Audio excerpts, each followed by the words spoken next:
인사하고 시작하도록 하겠습니다. 잘 오셨습니다. 감사합니다. 지난주에는 우리가 잃어버린 양에 대해서 함께 살펴봤습니다. 하나님의 뜻은 아무리 작은 자라도 하나도 잃어버리지 않는 것이 하나님의 뜻입니다. 오늘 우리가 살펴볼 것은 형제가 범죄하면 어떻게 할 것인가. 실족하는 일을 두 가지로 나눌 수 있습니다. 하나는 타인에 의해서 실족하는 일, 그거는 이제 형제에 대한 범죄입니다. 해서는 안 되는 일인데 그런 일이 있습니다. 또 하나는 스스로 실족하는 겁니다. 범죄해서 스스로 실족하는 일. 오늘은 그 일에 대해서 살펴보려고 합니다. 결론을 먼저 말씀드리겠습니다. 우리는 어떻게 할 것인가? 잃어버리면 안 됩니다. 어떻게 해서든지 그 실족한 자를, 범죄한 자를 다시 찾아오는 일을 하는 겁니다. 그냥 잃어버리고 잊어버리고 끝나는 것이 아니고 우리가 해야 할 일은 하나님과 그 범죄자 사이에 다시 화목케 하는 화목 중재자가 되는 것입니다. 오늘 본문 말씀 보도록 하겠습니다. 마태복음 18장 15절부터 20절까지인데 한 절씩 교독하겠습니다. 제가 먼저 읽겠습니다. 내 형제가 죄를 범하거든 가서 너와 그 사람과만 상대하여 권고하라. 만일 들으면 내가 내 형제를 얻은 것이요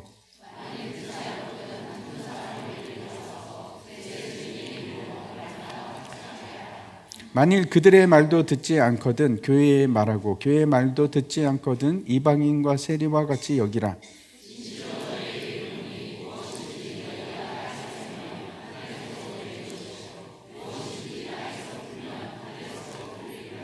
진실로 다시 너희에게 이르노니 너희 중에 두 사람이 땅에서 합심하여 무엇이든지 구하면 하늘에 계신 내 아버지께서 그들을 위하여 이루게 하시리라. 두세 사람이 내 이름으로 모인 곳에 나도 그들 중에 있느니라. 아멘. 죄를 범했을 때 어떻게 할 것인가, 회개하지 않을 때 우리는 어떻게 징계할 것인가 하는 교회의 치리 문제에 관한 내용이기도 합니다. 교회 헌법에 보면 치리에 관한 이제 내용들이 있습니다. 그리고 오늘 본문이 그 치리에 관한 아주 기본적인 내용이 됩니다. 제가 알고 있는 한 교회 그렇게 크지 않습니다. 이제 목사님께서 이제 그 성도의 삶 굉장히 엄격하십니다. 아주 좋으신 분인데 굉장히 그 성도들의 삶에 대해서 똑바로 살기를 원하시는 그런 분이십니다. 근데 이제 한 번은 고소건이 이제 노예에 올라와 봤습니다. 어떤 내용인가 하면 그 목사님께서 한 안수 집사님을 치리하신 겁니다. 이제 내용이 이제 수찬 3년 금지, 3년 동안 이제 성찬을 못 받는 그런 중징계입니다. 중징계입니다. 그래서 이제 그 집사님께서 노예에다가 고소를 하신 겁니다. 저는 이유를 모르겠습니다.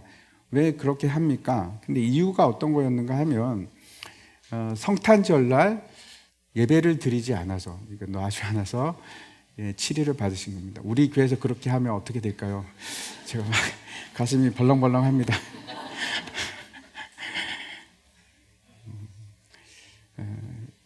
요즘에는 그 웬만한 교회에서 치리하지를 않습니다. 잘 못합니다. 하면 떠나죠. 떠나면 또 다른 교회에서 받아주니까 의미가 없습니다. 그래서 잘 하기가 힘든데 보통은 그 치리 역할을 누가 하는가 하면 장로님들이 합니다. 장로님들이 제 어렸을 때는 제가 굉장히 장로님 무서워했습니다. 지금도 우리 장로님들 굉장히 인상도 좋으시고 다 좋으시잖아요. 착하시고 선하시고 순하시고 그러신데 저 어릴 때는 장로님들 왜 이렇게 다 무섭게 보였는지 제가 교회에서 뛰다가 한번 걸렸는데 장로님에게 앞에 강대상 앞에서 손 들고 있었습니다. 그게 지금도 기억이 납니다. 우리는 어떻게 해서 어떻게 성도를 치리할 것인가? 오늘 본문을 통해서 보려고 합니다. 지난 시간에는 잃어버린 양에 관해서 좀 더 깊이 이해하기 위해서 의라는 것이 도대체 어떤 것인가 살펴봤는데 의가 어떤 겁니까? 정의가 실현되는 겁니다. 근데 정의가 실현되기 위해서는 반드시 어떤 일이 일어난가 하면 잃어버린 양을 구하기 위해서 희생이 필요합니다. 그래서 정의는 단독으로 존재하지 않습니다. 누군가의 희생이 필요합니다. 사랑이 필요한 겁니다. 그래서 희생의 사랑을 통해서 정의가 이루어집니다. 그렇지 않은 곳이 있습니까? 없습니다. 다시 한번 요한복음 3장 16절 말씀 보시기 바랍니다. 하나님이 세상을 이처럼 사랑하사 독생자를 주셨으니 이는 그를 믿는 자마다 멸망치 않고 영생을 얻게 하려 하심이라. 우리가 잘 알고 교회 조금만 다니면 외울 수 있는 아주 유명한 구절이지 않습니까? 이것이 제가 알고 있는 가장 합당한 하나님의 공의입니다. 이것이 공의입니다. 이 구절은 잘 알고 있는데 그 다음 구절이 뭔지 여러분 잘 기억 안 나시지요? 17절도 한번 보여주십시오. 하나님이 그 아들을 세상에 보내신 것은 세상을 심판하려 하심이 아니요 그로 말미암아 세상이 구원을 받게 하려 하심이라. 다시 말씀드려서 예수님께서 이 땅에 오신 것은 누군가 믿지 않는 자들을 멸망시키기 위함이 아니랍니다. 그런 의도가 아니고 구원하기 위해서, 우리를 구원하기 위해서, 그게 주된 목적입니다. 아니 목사님 그게 그거 아닌가요? 믿지 않으면 결국 심판받지 않습니까? 맞습니다. 심판을 받는데 목적은 심판이 아니고 구원이었습니다. 잃어버린 양을 찾는 겁니다. 지난 시간에 의가 무엇인지 우리가 살펴봤는데 이 시간에는 실족해 하는 일, 즉 죄를 범하는 것이 어떤 것인지 다시 한번 확인했으면 좋겠습니다.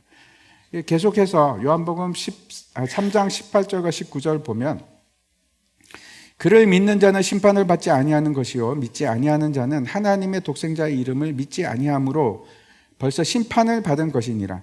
그 정죄는 이것이니 곧 빛이 세상에 왔으되 사람들이 자기 행위가 악함으로 빛보다 어둠을 더 사랑한 것이니라. 지난번에 제가 말씀을 드린 바와 같이 죄가 무엇인가 하면 어둠에 속한 자로 있는 것 자체가 죄입니다.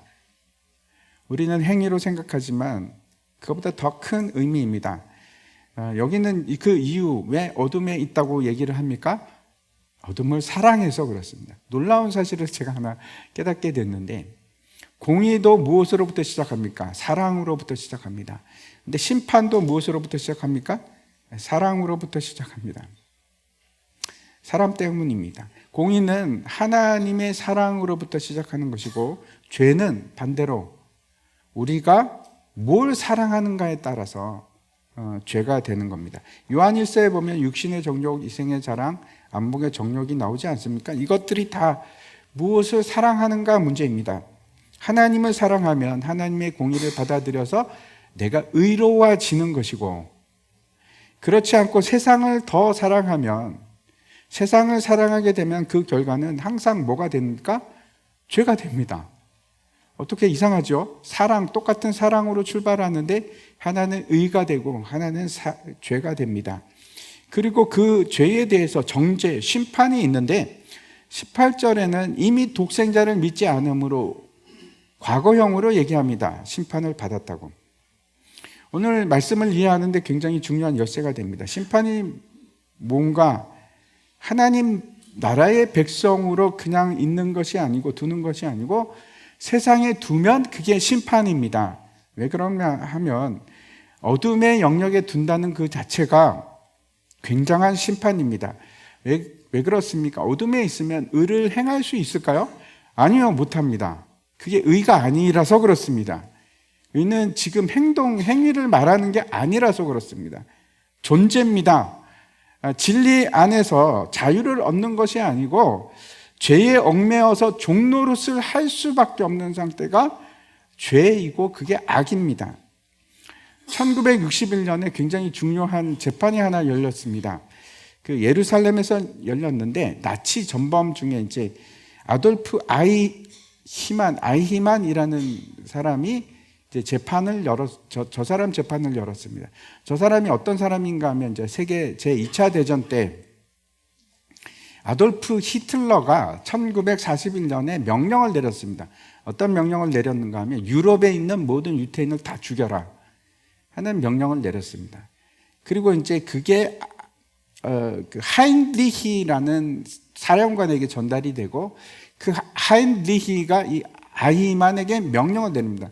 네가 계획을 세우고 유태인들을 죽여라. 그래서 아히만이 어떤 일을 했냐면 아우슈비츠 같은 수용소를 설계하고 그리고 거기서 독가스로 사람을 죽이는 일을 실행하고 계획과 실행을 다 그 사람이 집행을 했습니다. 근데 왜 이 재판이 주목을 받는가 하면 저 아히만이 도망을 갔는데 어디 가서 살았는가 하면 그 아르헨티나에 가서 살았습니다. 근데 잡힙니다. 납치를 당해서 예루살렘으로 끌려오고 거기서 이제 재판을 당하다 보니까 세계의 주목을 끌었을 뿐만 아니고 그 중요한 이유가 이 사람이 굉장히 이제 재판을 오래 했습니다. 근데 그 내내 이 사람이 무죄를 주장을 합니다. 나는 무죄입니다. 왜 이 사람이 무죄라고 주장을 했을까요? 이 사람 논리는 이런 겁니다. 나는 군인이었습니다. 당연히 위에 상관이 지시하면 나는 복종할 수밖에 없습니다. 나는 명령을 받았고 그걸 행했을 뿐입니다. 군인이 그렇게 하는 것이 어떻게 죄가 됩니까? 라고 주장을 합니다. 그래서 무죄입니까? 여러분 생각은 어떠십니까? 몇백만 명을 죽였는데 저 사람이 무죄일까요? 마지막에 이제 사형을 당합니다.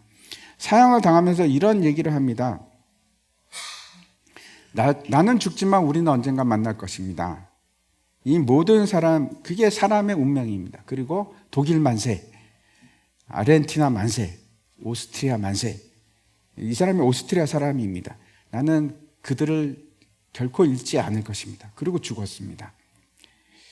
이 재판을 처음부터 끝까지 지켜본 이제 작가가 있는데 여성 작가입니다. 홀로코스트 생존자이기도 하고 이름이 한나 아렌트라는 분인데 책을 썼습니다. 이 재판 기록을 가지고 책을 썼습니다. 이름이 이제 예루살렘의 아히만이라는 책인데 거기서 이제 악의 평범성에 대해서 얘기를 합니다. 이 책을 통해서 이분이 하셨던 얘기는 어떤 건가 하면 악은 언제나 우리 가운데 있다.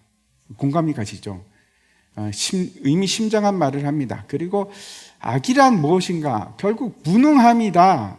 어떤 무능함이라고 얘기하는가 하면 타인의 입장에 서서 그걸 상상할 수 없는, 타인의 입장을 상상할 수 없는 무능함, 저 사람이 왜 고통을 당하는지 이해할 수 없는 무능함, 그 상황을 인지할 수 없는 무능함, 그게 악이다. 이렇게 이제 주장을 했습니다. 예를 들어 이런 겁니다. 이제 그때 2차 세계대전 때 독일군이 이제 러시아로 쳐들어갔는데 막 난리가 아니었죠. 그때 이제 러시아가 완전히 황폐케 됩니다.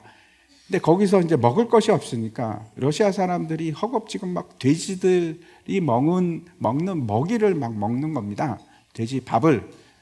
그랬더니 그걸 본 독일 사람들이 이제 비웃으면서 저 야만인 같은 러시아 사람들 미개하다. 그렇게 이제 비난을 합니다. 그게 이제 곧 이분이 얘기하는 무능이고 악입니다. 그런 처지가 될 수밖에 없는 걸 이해를 못하는 겁니다. 왜 그걸 먹는지를 이해를 못하는 겁니다. 저도 저분의 얘기에 전적으로 동의를 합니다. 하지만 그게 제가 말씀드리고 싶은 것은 죄는 그것보다 훨씬 더 큽니다. 본질이 있습니다. 왜 아이만이 죄인일까요? 여러분은 왜 그가 죄인이라고 생각합니까? 성경적으로 말씀드릴게요. 그가 나치에 속해 있었기 때문에, 그 영역이 나치라서 그렇습니다. 악에 속해 있었기 때문에 그렇습니다. 그리고 히틀러의 통치를 받았기 때문입니다. 마치 죄의 통치를 받는 것이 그 자체가 악이듯이, 죄이듯이 똑같습니다.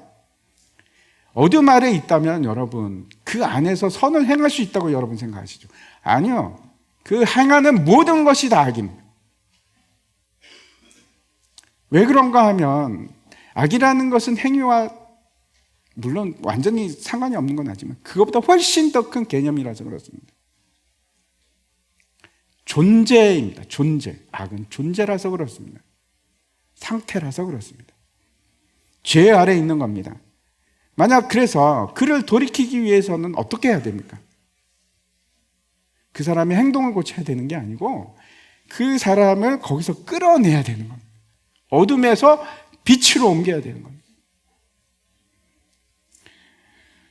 다시 요한복음으로 돌아간다면 어둠, 세상 그 안에 존재하는 자체가 무슨 뜻입니까? 심판입니다. 그냥 거기 머물러 있는 것 자체가 심판입니다. 그런데 만약 우리의 형제가 거기 있다면 어떻게 하시겠습니까? 오늘 문제가 그런 내용입니다. 오늘 본문 15절 말씀 보시기 바랍니다. 내 형제가 죄를 범하거든 가서 너와 그 사람과만 상대하여 권고하라. 만일 들으면 내가 내 형제를 얻는 것이요. 첫 번째 그 시작이 내 형제가 범죄하거든 이렇게 되어 있습니다. 죄를 범하거든 주체가 형제입니다. 형제라는 것이 어떤 것입니까? 같은 아버지를, 같은 부모님을 둔 사이입니다. 그렇죠? 우리가 잘 알고 있듯이 우리는 거듭남과 동시에 하나님을 아버지라고 부르기 시작합니다. 그거 예수 안 믿으면 절대 못합니다. 성령으로 거듭난 사람만이 내가 하나님을 아버지라고 부르는데 거리낌이 없습니다. 그냥 그렇게 부르고 싶은 아들이라서 그렇습니다. 그러면 저와 여러분은 무슨 관계입니까? 가족입니다. 가족. 근데 이 가족 관계가 진짜 가족이라니까요. 우리가 육적으로 가족이 있습니다. 그거보다 더 진한 가족입니다. 이해가 안 가시죠? 천국 가면 알 수 있습니다. 저와 여러분은 함께 있을 겁니다. 영원토록. 그래서 한 가족이 되는 것인데 여러분 가족을 포기할 수 있습니까? 쉽게 잊어버릴 수 있는 그런 존재가 아니죠. 가족은 그렇게 할 수 없습니다.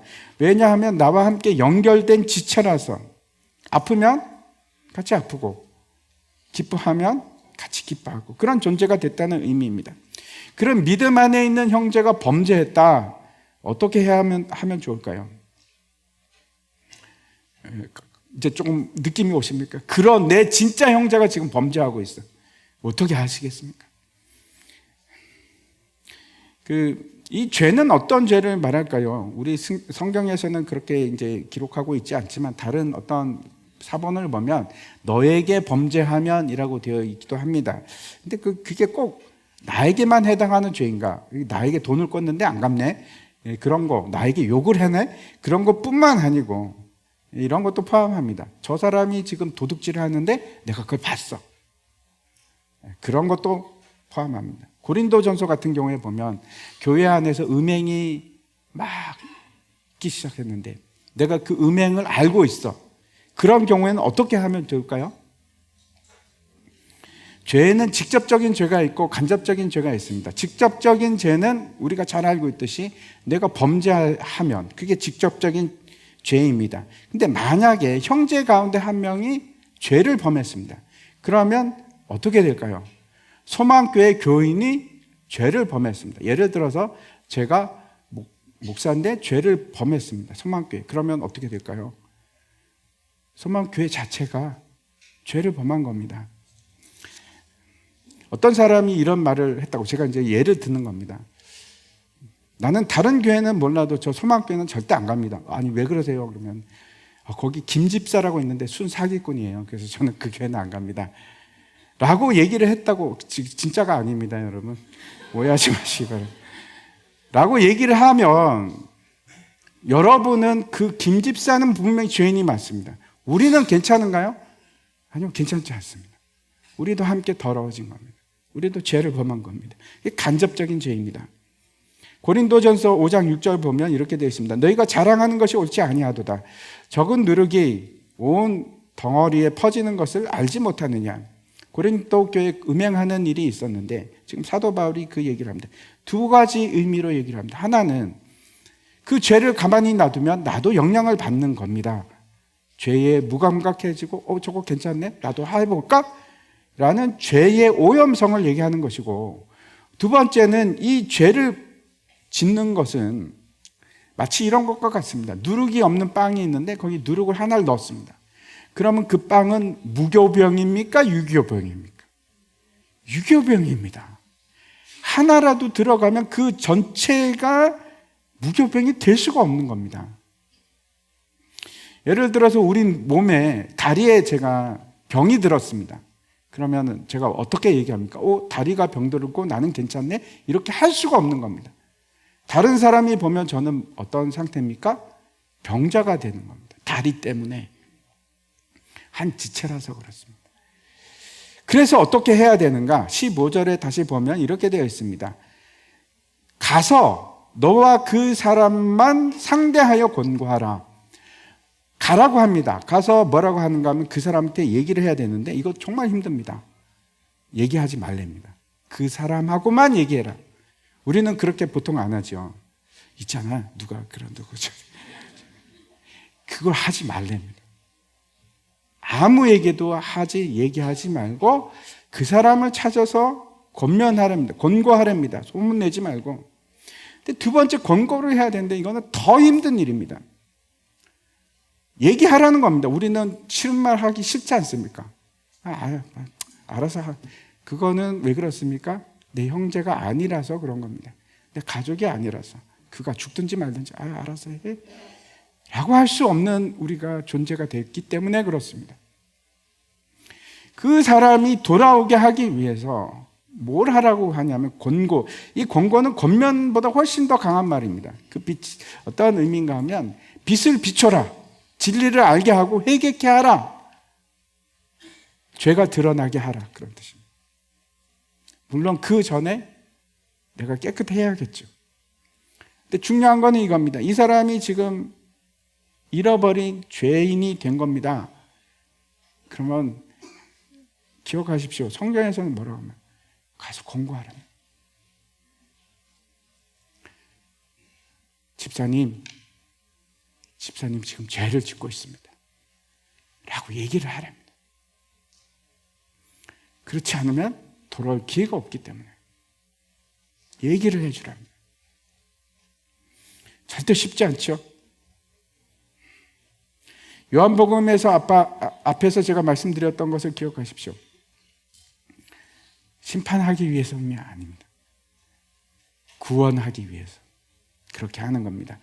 요한계시록에 보면 에베소 교회에 대한 얘기가 나옵니다. 2장 말씀 한번 보여주십시오.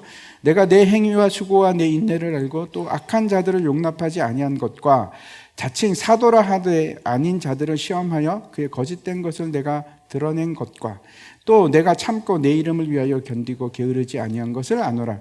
그러나 너를 책망할 것이 있나니 너의 처음 사랑을 버렸느니라. 에베소 교회에 대해서 책망을 하시는데 뭐라고 합니까? 너의 처음 사랑을 버렸다. 이 구절을 보면 많은 사람들이 뭘 처음 연상하는가? 첫사랑을 연상합니다. 첫사랑이 어떤 겁니다.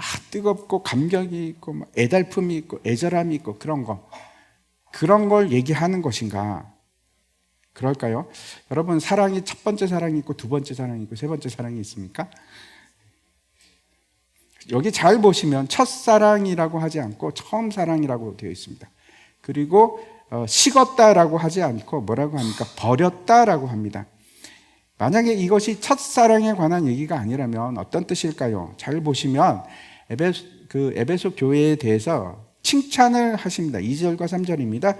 여러 가지 수고도 많이 했지만 잘한 것을 얘기하는데 그게 어떤 것인가 하면 악한 자들을 용납하지 않고 자칭 사도라고 하는 가짜들을 너희가 걸러냈구나, 드러냈구나, 그 칭찬을 하고 있습니다.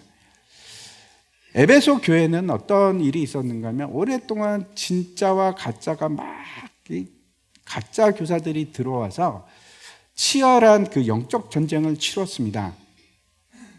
그래서 이런 겁니다. 에베소 교회는 그 지키기 위해서, 교회를 지키기 하고 위해서 계속해서 판단할 수밖에 없습니다. 이 사람이 진짜인가? 잘못한 거 아니야? 정죄하고 판단하고 그 일을 열심히 하다 보니까 어떤 상태에 이르게 됐는가 하면 점점 사랑이 사라진 겁니다. 의를 앞세우다 보니까, 옳음을 앞세우고 판단을 하기 시작하니까 모든 것이 판단의 잣대로 보기 시작하고 사람들이 눈이 충혈이 돼서 그냥 그것만 바라보는 겁니다. 제가 아는 목사님 이제 몇 년 전에 신천지 때문에 굉장히 고생을 했습니다. 몇 분이 신천지 사람들이 몇 명이 이제 들어와서 교회를 막 흔들기 시작했습니다. 그래서 이제 그분을 다 쫓아냈는데 그 쫓겨난 사람들이 법정 투쟁을 고소를 한 겁니다. 아주 오랫동안 고생을 많이 했는데 그 몇 년간 새 가족을 아예 한 명도 받지 못했습니다. 왜 그러냐면 이 사람이 진짜인지 가짜인지 몰라갖고 진짜인지 아닐까 판단이 안 돼서, 그래서 그냥 일체 받지를 않았습니다. 문제는 그런 옳고 그름의 문제에 매달리다 보니까 사랑이 사라지기 시작한 겁니다. 이거는 너무 심각한 문제죠. 에베소 교회는 처음에는 그렇지 않습니다. 사랑이 많고 은혜가 넘치는 교회였는데 판단하고 비판하기 시작하니까 그게 사라진 겁니다. 거기에 대해서 경고를 하고 있습니다. 그래서 그 다음 절에 보면 회개하고 처음 행위를 가져라 그럽니다. 처음 사랑을 하라 그런 게 아니고 처음 행위를 가져라. 그 행위가 뭘까요? 서로 사랑하는 일 다시 하라. 하나님, 예수님께서 그렇게 경고의 말씀을 하십니다. 누군가 형제가 범죄하면 우리는 어떻게 하는가? 첫 번째, 아무에게도 말하지 말고 혼자서 찾아가서 그에게 잘못되었음을 얘기를 해줘야 됩니다. 당신 이게 틀렸습니다. 집사님 돌이켜서야 합니다. 그런 자가 있어야 됩니다. 하지만 이게 그냥 되는 것이 아니고 그 밑에 뭘 깔고 시작을 해야 되는가 하면 사랑으로부터 시작을 해야 됩니다. 사회에서는 다르죠. 마음에 안 들면 그냥 그래 잘 가, 손절하면 됩니다. 안 보면 됩니다. 근데 그렇게가 안 됩니다. 교회는 그렇게가 안 됩니다. 왜? 가족이라서. 사랑하기 때문에. 히브리서 말씀 보시기 바랍니다. 12장입니다. 주께서 그 사랑하시는 자를 징계하시고 그가 받아들이시는 아들마다 채찍하심이라 하였으니 너희가 참음은 징계를 받기 위함이라. 하나님의 아들과 같이 너희를 대우하시나니 어찌 아버지가 징계하지 않는 아들이 있으리요. 징계를 하는 이유가 그를 사랑하기 때문에 그렇습니다. 만약 사랑하지 않으면 남남인데 뭐 징계를 하겠습니까? 그냥 무시하고 욕 바가지로 하고 그냥 가, 우리 빠이빠이 하면 될 텐데 그렇게 할 수가 없습니다. 우리가 큰 자가 아니고 우리가 작은 자입니다. 잊지 마십시오. 우리는 다 어린아이와 같은 자들입니다. 어린아이는 어떻게 합니까? 이게 때리면서 잘 틀릴 수 있습니다. 길을 잘못 가면 징계를 하는 겁니다. 그래서 원위치로 돌려놓기를 원하는 것이 하나님의 마음입니다. 우리가 아이들이라는 걸 잊지 마십시오. 그래서 권면하는 자도 어떤 마음으로 해야 되는가? 낮아진 마음으로, 섬기는 마음으로 해야 되고, 받는 자도 똑같습니다. 낮아진 마음으로. 쉽지 않죠. 공고를 받아들이기가 쉽지 않습니다. 누가 와서 이거 잘못했지 않습니까? 죄 아닙니까? 그러면은 저도 싫습니다. 저도 싫을 것 같습니다. 받아들일 수 있는 사람은 어떤 사람들이 받아들이는가 하면 성숙한 사람들, 낮아진 사람들 아니면 받기가 쉽지 않습니다. 그 공고에 대해서 15절 마지막에는 뭐라고 하는가 하면 그 공고를 받아들이면 네가 형제를 얻을 것이요 라고 합니다. 잃어버린 양을 찾게 되는 겁니다. 그래서 사랑과 책벌은 다르지 않습니다. 사랑으로 책벌을 하지 않으면 아무것도 아닙니다. 그 책벌도 아닙니다. 이런 공고의 말을 듣는 거는 받는 사람을 한번 생각해 보십시오. 받는 것 자체가 벌입니다. 당신 죄를 지었습니다. 그걸 듣는 순간 그것부터가 벌입니다. 징계입니다. 근데 그렇게 해야만 영혼을 구할 수 있다고 지금 말씀하시는 겁니다. 이게 첫 번째 단계입니다. 근데 그래도 말을 듣지 않으면 두 번째 단계가 필요한데 16절입니다. 만일 듣지 않거든 한두 사람을 데리고 가서 두세 증인의 입으로 말마다 확증하게 하라. 두 번째는 어떻게 하는가 하면 혼자 가지 말고 한두 사람을 함께 같이 가라고 합니다. 이 두 가지 목적이 있습니다. 첫 번째는 여러 사람이 권면하는 거하고 한 사람이 권면하는 건 다르죠. 현재 상황에 대해서 훨씬 더 깊은 이해를 할 수 있을 겁니다. 그 사람이 한 사람의 권고는 무시할 수 있지만 여러 사람이 함께 권고한다면 혹시 마음을 돌이킬 수도 있습니다. 두 번째 목적이 있습니다. 한두 사람을 데리고 가는 것은 증인으로 세우기 위한 겁니다. 어떤 증인입니까? 우리가 이 사람에게 권면을 했지만 이 사람이 받지 않습니다라는 증인이 되기 위해서 세웁니다. 보통은 반발합니다. 데리고 가서 당신 죄 지었지 않습니까? 그러면 뭐라고 하겠습니까? 아니, 나만 뭐 죄 짓나? 당신들은 뭐 어때요? 그러고 아니면은 뭐 오리발을 딱 내밀 수도 있습니다. 쉽지 않은 얘기입니다. 그게 사람의 본성입니다. 근데 그거에 대해서 증인을 하는 겁니다. 또 한 가지, 한 사람이 가서 얘기를 하다 보면 잘못을 할 수 있습니다. 그 고정된 시각이 있으니까, 관점이 있어서. 그래서 여러 사람이 가면 그게 그렇지 않을 수 있기 때문에 여러 사람이 가라고 그걸 방지하기 위해서 그럽니다. 근데 이 일 또한 마찬가지입니다. 사랑으로 행해야 됩니다. 고린도후서 2장 말씀을 보시면 그런즉 너희는 차라리 그를 용서하고 위로할 것이니 그가 너무 많은 근심에 잠길까 두려워하노라. 그러므로 너희를 권하노니 사랑을 그들에게 나타내라. 사람들을 힘들게 한 사람이 있는데 예를 들어서 우리 교회 성도님 반 정도를 힘들게 했다. 근데 그 사람이 죄송합니다. 그러면 우리는 어떻게 해야 됩니까? 그런 거 필요 없고 당신 떠나시오. 이렇게 하면 안 되고 용서하랍니다. 용서하랍니다. 그 사람이 회개한다면 용서하라. 그리고 위로하랍니다. 왜? 너무 근심하지 않게 하기 위해서.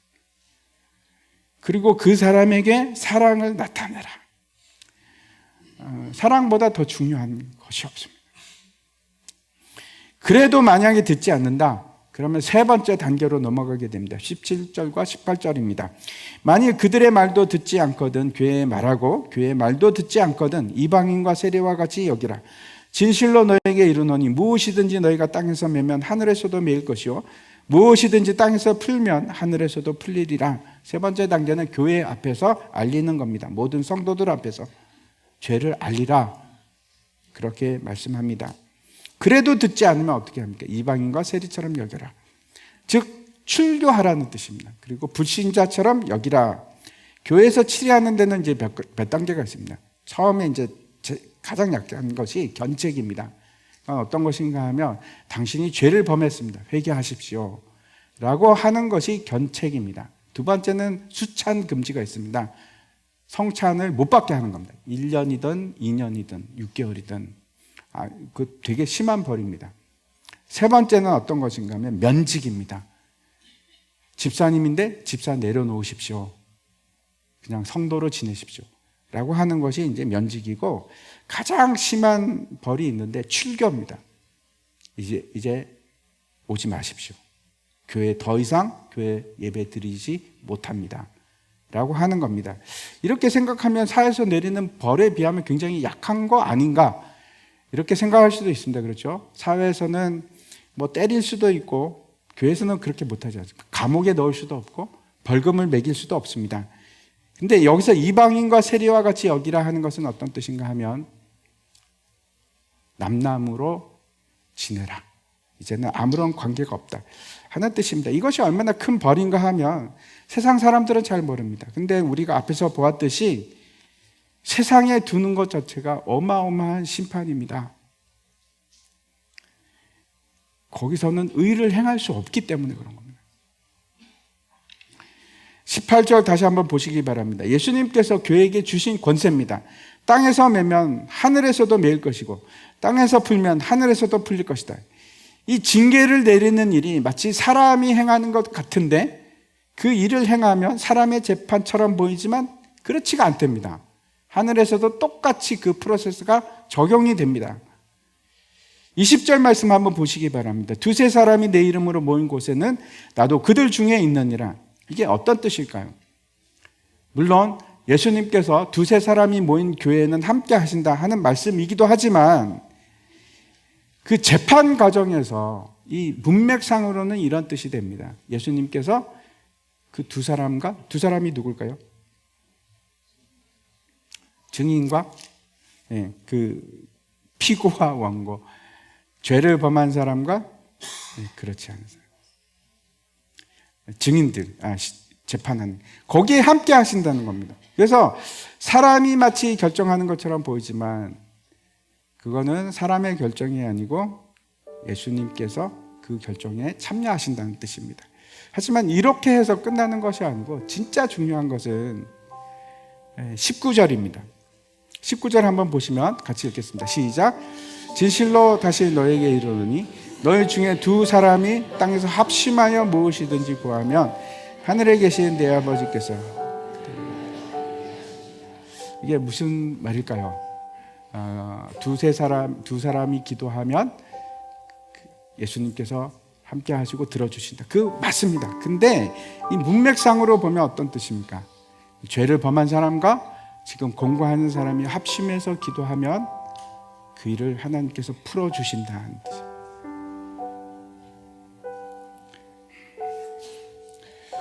기도 없이는 힘듭니다. 그래서 시작이 기도로부터 시작을 해야 됩니다.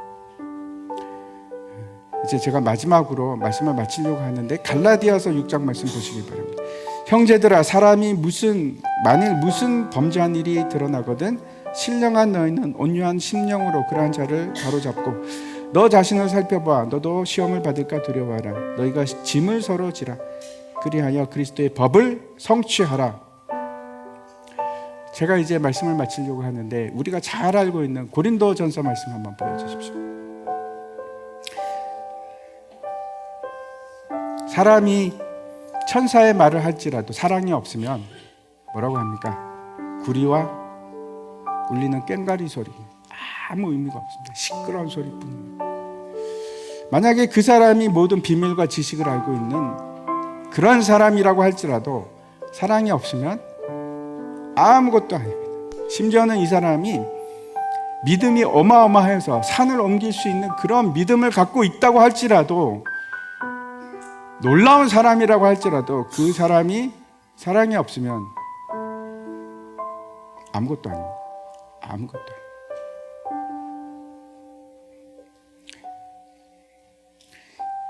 예수님께서 사랑을 우리에게 보여주셨습니다. 죄를 범한 자를 다시 찾는 것은 결국 그를 어둠에서 끌어내는 일인데, 그 일은 뭐가 필요할까요? 희생의 사랑이 필요합니다. 제가 이 말씀을 보면서 여러 명의 얼굴이 떠올랐습니다. 잃어버린 자들의 얼굴이 계속 떠오르고, 징계를 받은 사람도 얼굴이 떠올랐습니다. 나는 도대체 그분들을 위해서 얼마나 희생했을까? 얼마나 사랑했을까? 제가 그렇게 못했습니다. 여러분, 사랑이 없으면 아무것도 아닙니다. 우리를 하나님께서 화목게 하는 화목 직분을 우리에게 맡기셨어요. 이 일을 하라고 그러는 겁니다. 근데 그게 사랑이 없으면 아무런 의미가 없어요. 오히려 불협화음 뿐입니다. 서로 사랑하십시오. 그리고 관심을 가지시기 바랍니다. 잃어버린 자들에 대해서, 죄 중에 있는 사람들에게 대해서 나는 어떻게 할 것인가. 오늘 분명하게 제가 전했습니다. 여러분 잊지 마십시오. 그리고 그렇게 하십시오. 사랑으로 옳은 길을 말씀하십시오. 그리고 희생해서라도 최선을 다해서 그분들이 돌아올 수 있게끔 하는 것이 우리가 해야 될 형제 사랑입니다. 그게 우리에게 주신 예수님의 명령입니다. 다 함께